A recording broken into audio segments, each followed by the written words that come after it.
gente! Boa tarde, estamos aqui pela TV Horizonte, a TV de Nossa Senhora da Piedade, a nossa padroeira. Um abraço para você, minha amiga dona de casa, companheira de todos os dias aqui pela TV Horizonte, né? Muito obrigado pela sua audiência e pelo seu carinho, né? Nós ainda continuamos, né? Continuamos fazendo aquele apelo a vocês. Olha aqui, roupa fresca nas crianças, muita água. Nós ainda estamos vivendo um período de seca. E hoje, as previsões, né? Nós tivemos uma deflação de 0,2%, né? Nos preços em agosto. Mas agora nós já estamos enfrentando aí uma nova revoada de preços altos, né? Então a dona de casa vai começar a encontrar aí nos sacolões, vai encontrar o preço mais alto dos nossos produtos que estavam mais baratos nos últimos dias, né? E então, saiba comprar agora, sabe pesquisar bastante, porque as coisas vão aumentar um pouquinho, tá? Hoje o ministro Flávio Dino, ontem, tomou uma decisão, né? Diz que o ministro Flávio Dino mandou o governo determinou o governo que mande o Corpo de Bombeiros para combater o incêndio. Só que o incêndio é tanto no Brasil, são tantos incêndios, né, nas matas, etc., que acho que nós não temos um batalhão de Corpo de Bombeiro para atender todo mundo, né, infelizmente.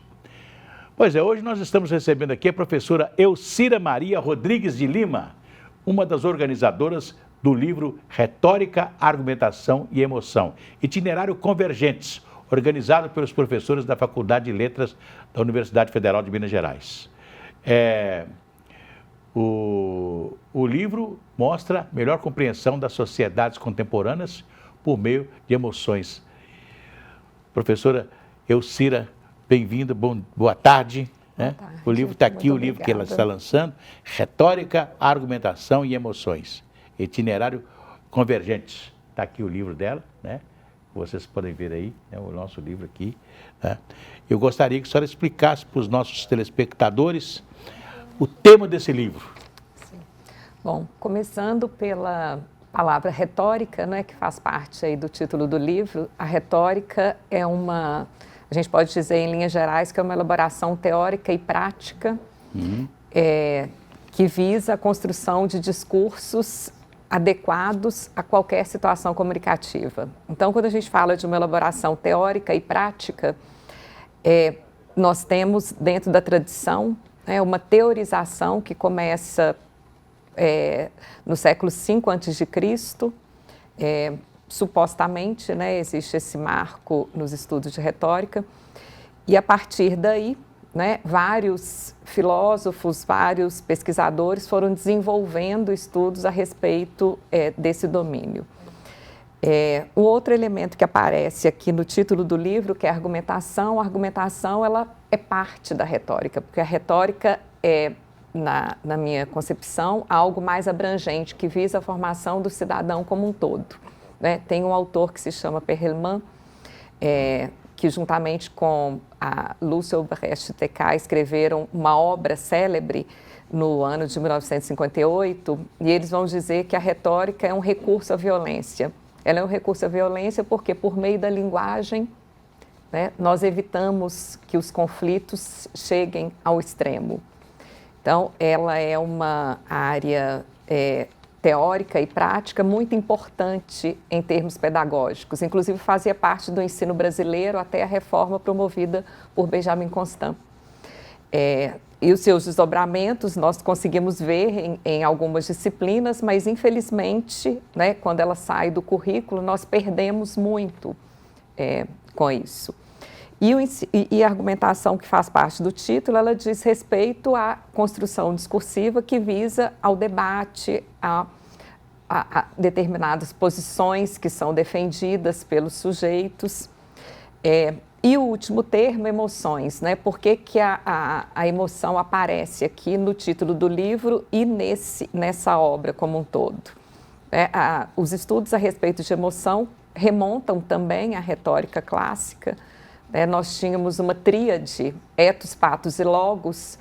Pathos são as emoções incitadas no auditório, e essas emoções, né, elas são estudadas em sua forma expressa e também como ela é suscitada, né? Por que a gente chega e por que eu começo a estudar as emoções?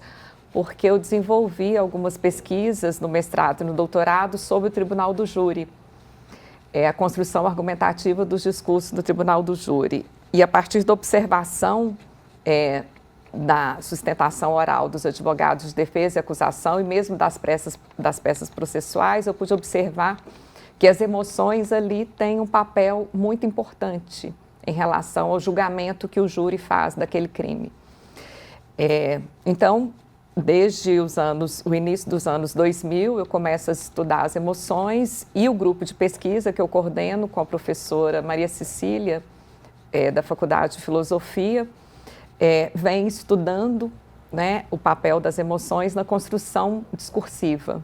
Então, esses 3 elementos, eles são fundamentais e acabaram congregando pesquisas de estudiosos estrangeiros, brasileiros e também de membros do grupo de pesquisa Retorar. Pois professora, vamos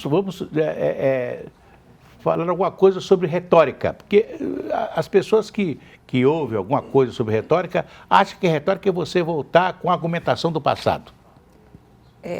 Existem muitas concepções que circulam, né, no imaginário social e são concepções muito assentadas no olhar do senso comum, porque a retórica ela é tida, né, como engodo, manipulação, né, ela é usada. Se a gente coloca uma busca, né, no Google, aparece sempre um sentido negativo da palavra retórica. Quando fala, isso é uma retórica, isso aí já vem de muito tempo, não é verdade? Né? Fulano de tal é muito retórico, né, quando ele fala muito, enrola, né, então tem essa imagem, né, que é negativa. E essa imagem negativa, ela tem início com a concepção apresentada por Platão, especialmente no diálogo Fedro, porque, na verdade, a retórica não tinha sido nomeada, porque desde que o ser humano se comunica com o outro, a retórica se faz presente. Claro. Né? Mas a imagem projetada por ele acabou ainda fazendo parte, né, dos estudos e do olhar, e hoje prevalece ainda no olhar do senso comum. Mas a retórica é um domínio de estudos, né, que é teórico e prático. E, na verdade, hoje em dia, muito mais teórico do que prático, infelizmente, porque nós precisamos resgatar o ensino prático da retórica. Nas escolas de direito, dentro do curso de jornalismo, né, no próprio ensino na educação básica também. Né? É muito importante que o sujeito aprenda a usar a linguagem em cada situação comunicativa e com diferentes objetivos.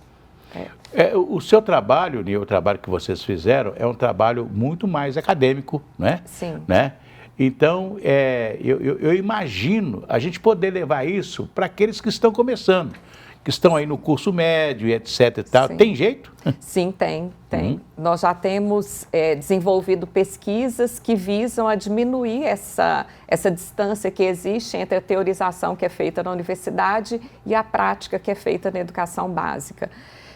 A professora Maria Cecília, que tem esse grupo de pesquisa comigo, ela desenvolve um projeto que é Filosofia na Praça, por exemplo. E nós, esse ano, teremos outro Filosofia na Praça, que é um projeto de extensão com o objetivo de abrir espaço para a participação de qualquer cidadão interessado nos estudos de retórica e argumentação e também filosofia.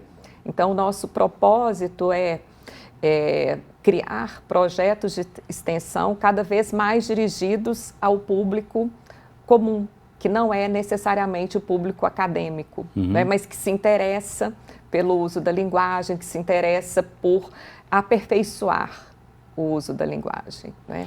Até mesmo, né, na filosofia, né, as pessoas, não sei, ter uma linguagem mais fácil para que esse aluno do ensino médio ele possa começar a chegar e entender o que é filosofia, né? Sim, não? Claro. Sim. A gente fala muito de um filósofo que teve aqui em Belo Horizonte, né? Não sei se a senhora já ouviu falar, que era o Cafunga, que era um foi goleiro do Atlético e foi comentarista de futebol. E aí então diziam vocês que o filósofo que deixou uma coisa assim, aqui no Brasil o errado é que é o certo. Então, assim, uma filosofia interessante que o Cafuca dizia, né? Então, a palavra filosofia entra aí um pouquinho, né? Para identificar esse tipo de coisa que a gente convive com ela, né? Sim, com certeza. Hoje em dia, no currículo escolar, já tem a disciplina, né, filosofia, eu acho que no intuito justamente de resgatar a importância do lugar, né, desse pensamento, né, do desenvolvimento, né, da capacidade de reflexão, que é fundamental no processo de aprendizado, né, de alunos. Não só do ensino médio, mas também da educação básica, né? Primeiro e segundo ciclo do fundamental. Então, na verdade, eu acredito que o estudo de retórica, ele pode propiciar a formação de um cidadão pleno, que não visa só a persuasão, mas o conhecimento, a ética, a postura cidadã, ao aprendizado, né, de determinados valores, né, a capacidade de fazer julgamentos éticos, é algo que, infelizmente, nós estamos perdendo, né, na atualidade. Então, esses discursos de ódio, né, essas manifestações todas que nós temos vivenciado nos últimos anos, né, que sempre existiram, mas que nos últimos anos, né, ficaram mais evidenciadas, eu acho que elas poderiam ser repensadas, né, como Perelman e Albrecht e TK afirmaram, né, a retórica é um recurso à violência. Então, antes de qualquer atitude violenta, né, é muito importante saber argumentar, é muito importante saber fazer um bom uso da linguagem. E hoje, talvez, né, nós tivemos uma facilidade muito grande, porque as redes sociais deram voz a todo cidadão, Sim. Não é verdade? Aquele cidadão que não se manifestava, não escrevia, porque escrever também demanda Sim. um pouco de, primeiro, gosto, né? Por escrever alguma coisa, né? Mas aí foi muito fácil, né? Você falar e ser ouvido, né? Sim. Então, talvez essa retórica do ódio esteja justamente nessa facilidade Sim. que nós tivemos nos últimos tempos de dar voz a todo mundo, né? Sim. É um espaço democrático, mas, ao mesmo tempo, o fato de dar voz a qualquer cidadão que não tem necessariamente o preparo necessário para se manifestar publicamente, acaba exacerbando, né, todo esse ódio. Nós vamos fazer um intervalo e depois nós vamos falar de argumentação, né? Ainda temos as emoções, né? Mas antes eu vou cantar uma musiquinha. Vai tudo bem, muito bem, muito bem, muito bem, muito bem, muito bem, bem, bem. Com pílulas de Lucem, sabe aquela dorzinha urinária, aquela sensação de queimação e ardor? Você combate tudo com pílulas de Lucem. São antissépticas às vias urinárias. Vocês encontram em todas as farmácias e drogarias. Se persistirem os sintomas, um médico deverá ser consultado. Vou cantar aquela musiquinha, viu, gente? Olha aqui.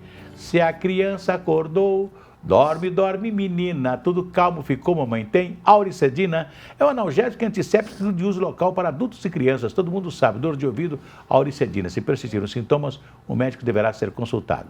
Seguimos com nossa conversa com a professora Elcira Maria Rodrigues de Lima. Nós estamos falando aqui do seu livro, que está aqui, Retórica, Argumentação e Emoções. Agora nós vamos falar de argumentação, né? Nós já falamos de retórica e agora argumentação. Sim.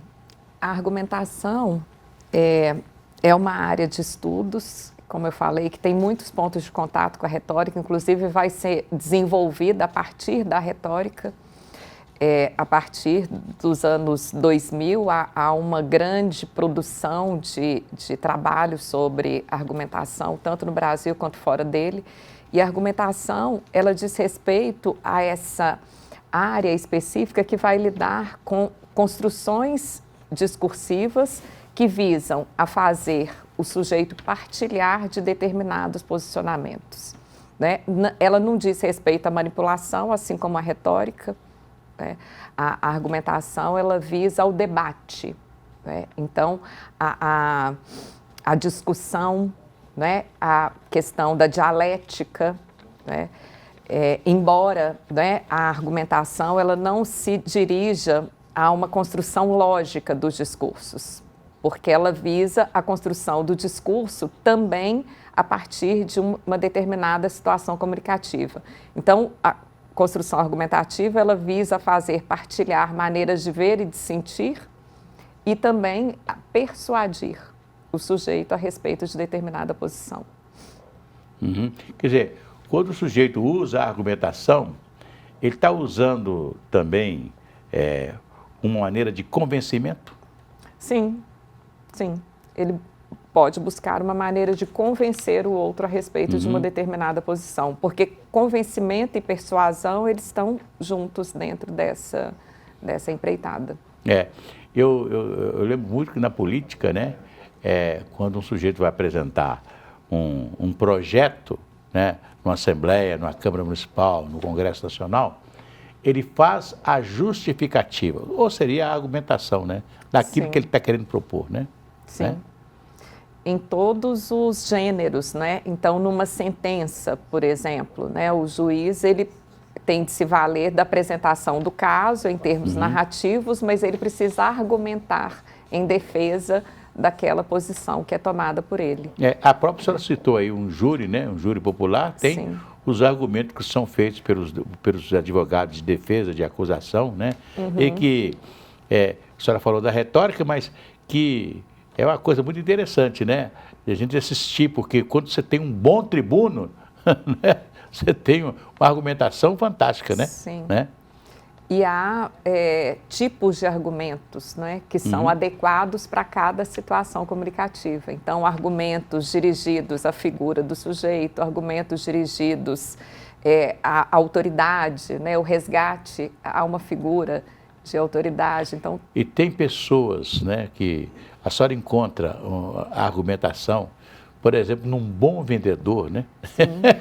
Aquele claro. bom vendedor que te convence a comprar um produto que ele está vendendo. Sim. Lembra do vendedor de livros de antigamente que tinha que convencer o freguês a comprar aqueles livros, aquela coisa toda, né? E que era difícil. Você, o cara que vende livro, o cara é o maior vendedor do mundo, né? Sim, vendedor de enciclopédia. De enciclopédia, na época, lembra, né? O cara tinha que ter uma argumentação para vender uma enciclopédia, né? Sim. Era uma coisa fantástica, Com né? certeza. Maravilhosa. Agora, vamos falar das emoções. Sim. Então, por que trabalhar com esse tema das emoções aqui, né? Nós começamos estudando duas obras e todos esses pesquisadores, de alguma forma, abordaram a temática das emoções, que é uma questão, uma temática pertinente hoje, né?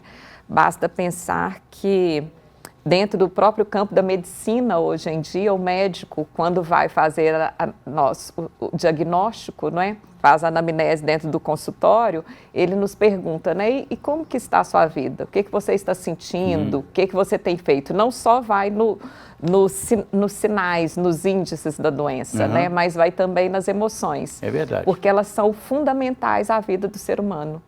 E até mesmo do tratamento que o médico vai fazer com o paciente, né? Exatamente. Né? Então, em todos os domínios, no ensino, na política, né, na área do direito, as emoções são fundamentais.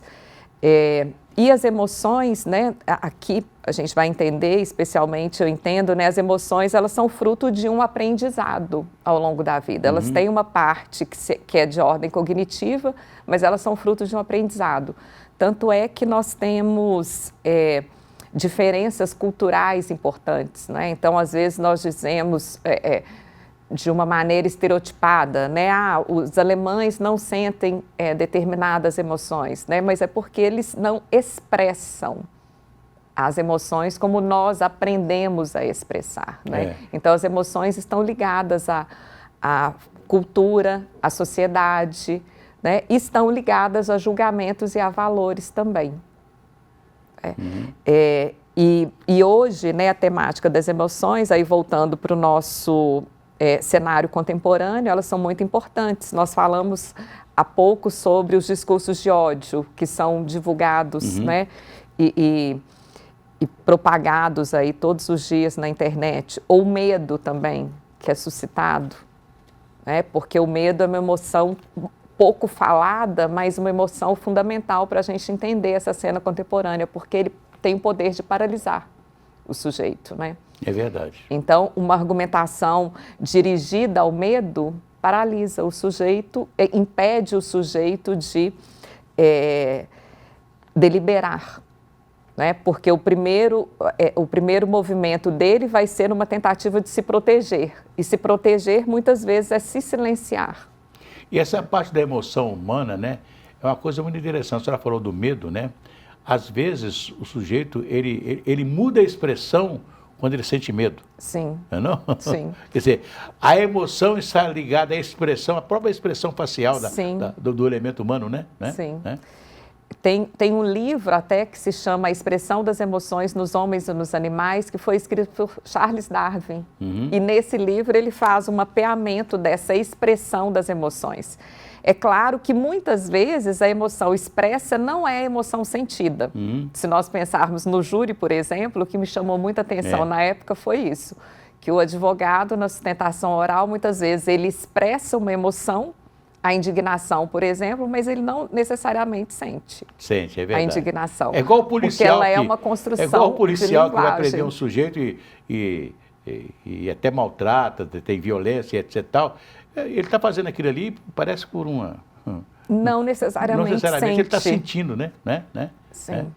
Mas ele expressa para manter, né, um lugar de poder, talvez, naquele momento, né? Para incitar o medo, né? Para garantir o respeito na abordagem. Hoje, né, vamos levar para o teatro, né? A emoção do sujeito que representa, né? Sim. Ele tem que colocar naquele personagem que ele está fazendo toda aquela emoção que o diretor passou para ele, que ele tem que fazer. No Sim. texto está escrito para ele, não é verdade? Né? Sim. E ao expressar essa emoção, ele suscita a emoção na plateia, no público, né? É verdade. Então, o cinema também faz isso, né? É verdade, é verdade. Então, você assiste, né? Eu sempre gosto de dizer que naquele filme, O Assalto ao Templo Pregador, pegaram um cara para ser o tio medonho, um sujeito que nunca foi do teatro, nunca foi de nada, não é? O cara olhou ele assim e falou assim, vai ser esse cara aqui. E esse cara tinha uma expressão no rosto que eu nunca vi num artista de televisão, de filme naquela época, né? Dona Elcira Maria Rodrigues de Lima, professora, né?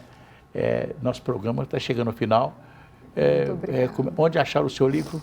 O livro foi publicado pela editora Pontes e pode ser encontrado em todas as livrarias do país e nas plataformas também aí né? Eu não vou fazer propaganda, mas pode falar das plataformas. Na Amazon, por exemplo, pode falar das plataformas. Aqui não tem problema não, só pode falar onde encontrar, como fazer. Na Livraria Leitura, em todas as livrarias, né? As grandes livrarias aqui de Belo Horizonte, vocês podem eu quero encontrar. cumprimentá-la pela iniciativa do livro, né? E dizer que quanto mais você lê, quanto mais você se informar, você vai ficar melhor ainda, tá legal? Muito obrigado pela sua visita. Eu que agradeço, muito obrigada. Agora você fica com o Horizonte Notícia. Um dos destaques de hoje é a entrevista com a candidata à Prefeitura de Belo Horizonte, Duda Salabert, do PDT. E ainda, cientista político analisa a suspensão do X, antigo Twitter. Fique ligado, daqui a pouco o André Cristino está chegando.